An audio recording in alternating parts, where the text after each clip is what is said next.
ऐसे देखल लोग हम रात भर में कबर हिलाइला। हम झूठो के लीक सना लेब कि हमो गिरावत नहीं ना हो मरद के गिरावला में मेहरारू के गिरावला में बड़ा अंतर होला।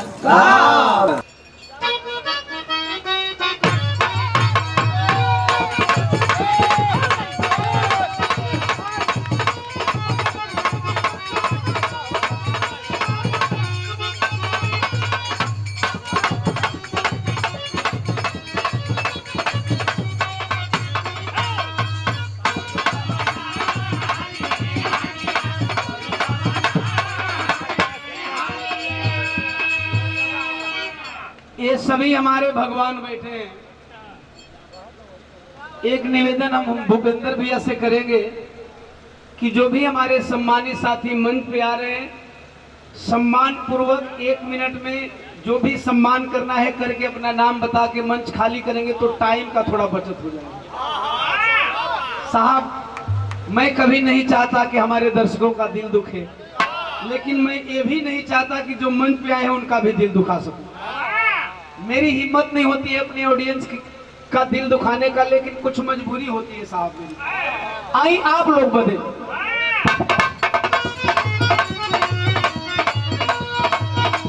1 साल लगातार ट्रेंडिंग में बा। अब खाली 8 तारीख आ जाई तो पूरे साल भर हो जाई गाना के ट्रेंडिंग में रहले, यानी जब से रिलीज तब से ट्रेंडिंग में बा। रउआ लोग पसंद कैली। शिल्पी राज हमसे कहतारी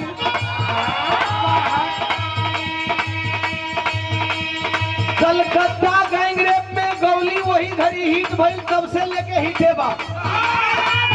बाहर गीत ऐसन हो जे गावे ओकरो किस्मत चमके, मीरा जी ओकरा बाद जे गावे ओकरो किस्मत चमके। एक बबीता नाम की किन्नर ने मंच पे गाया और उस किन्नर की जिंदगी बदल गई। बड़े बड़े मंच मिलना शुरू हो गया, गीत ऐसा हो के चाहिए और कोई के पाउर ना लगेला। चाहे मतारी हमार होके, चाहे मतारी राउर लोग कहो खा, चाहे हमार बहनी बिटिया होगा, चाहे बहनी बिटिया आप लोगन कहो का। हमेशा प्रयास रहेला कि हमार कोनो गीत कोई के बाउर ना लगे। शिल्पी राज कहली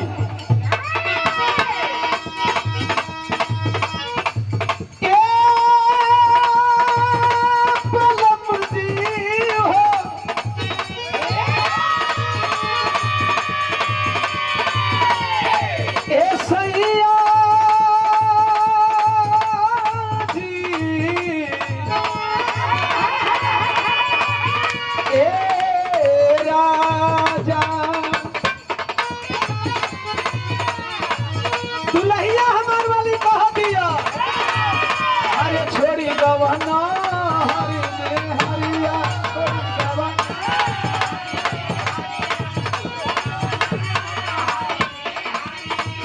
कह दिया ये जी, छोड़ी गवना हरी में हरिया।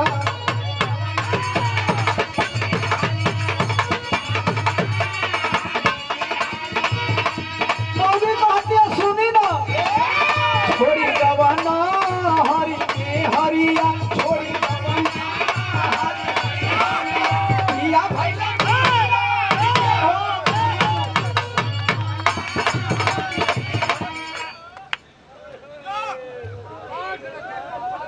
कैसन हो चाचा? तोरो जवानी चढ़ा का फरिया गई ना, तू लोग वाली हो गई नु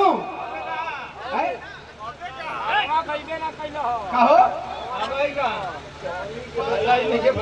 चवन्नी का भाई दुवन्नी। अभी चवन्नी का जमाना बका भाई। तू लोग का तनी मनी गर्मी कम भयल अब नहीं, इतना मन सैलौनी तबो नहीं काहे एक बार और ऐसे देखल लोग हम रात भर में कबर हिलाइला। अच्छा चलिए, आप लोगों की इच्छा है तो एक बार और हिम्मत करत नहीं सके, दिन भर थकान बा शरीर का, भाग दौड़ धूप नमस्ते प्रणाम पाला कीजिए गिरैया मगर गिरैया माँ ये यार ऐसा थोड़ी हो जाए कि हम गिराए थे हमार जब मन करला तब्बे गिराईला मैं कवे कहा था नहीं हम तू का समझ रहा चलिए वन मोर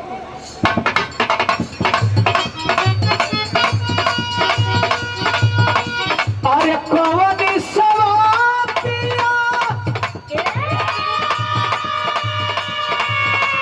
ये राजा मरले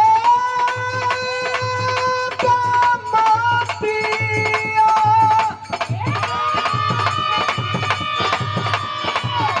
अरे कौन सवातिया मरले कामतिया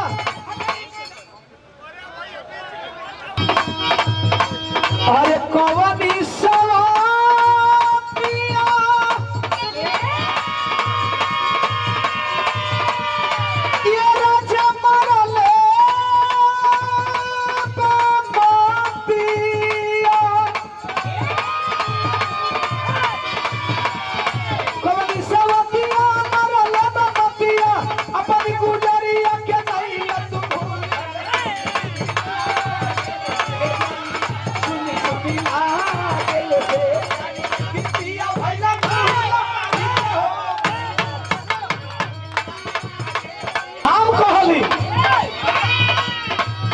अरे दूरिया बना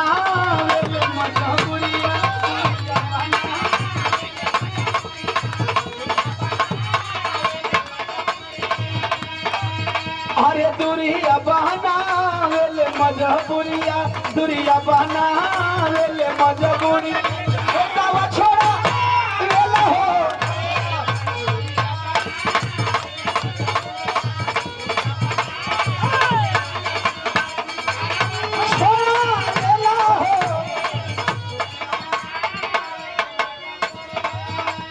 साहब जानते हैं यह गीत क्यों इतनी चर्चित हुई कि खाली हमार दर्द ना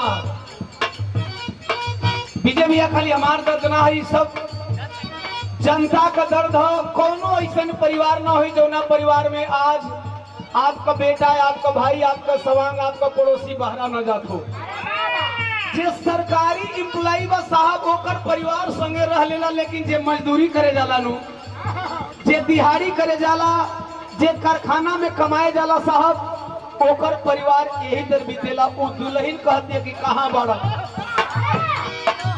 एक बात मैं कहना चाहता हूँ आजादी से लेकर के अब तक चाहे गाजीपुर हो चाहे बक्सर हो चाहे कैमूर हो चाहे बलिया हो चाहे आजमगढ़ हो चाहे मऊ हो चाहे बनारस हो चाहे चंदौली हो यहाँ के आज भी युवक अगर बाहर जाने को तैयार है और बाहर मजदूरी करने को तैयार है साहब कल कारखाने में जाते हैं तो इसकी सारी जिम्मेवारी जाती है यहाँ के तमाम बनी हुई सरकारों को कि अभी तक इन बेरोजगार युवाओं को रोजगार मुहैया नहीं कराया। आज जाने के बाद महाराष्ट्र में मराठी कहते हैं कि आमची मुंबई अगर तुम मराठी नहीं बोलोगे तो तुम्हें मुंबई में नहीं रहने देंगे। भाड़ में जाए तुम्हारा मराठा भाड़ में जाए तुम्हारी मराठी हम भोजपुरी भाषियों की भोजपुरी प्यारी है हम भोजपुरी है भोजपुरी बोलने वाले हैं। अगर यहाँ रोजगार होता साहब तो हमारे युवा बाहर कल कारखाने में काम करते जैसे दिन भर ओम प्रकाश दीवाना प्रचार करके या शाम को गाएगा फिर सुबह घर चला जाएगा हमारे मेहरारू को फोन ना आएगा जे 3 महीना 4 महीना 5 महीना खातिर जाता भैया वो कर मेहरारू फोन करी लइका रोता कितना कमाइबो वही मजबूरी मैंने गाया साहब मेरा मरना कहा था अरे करीला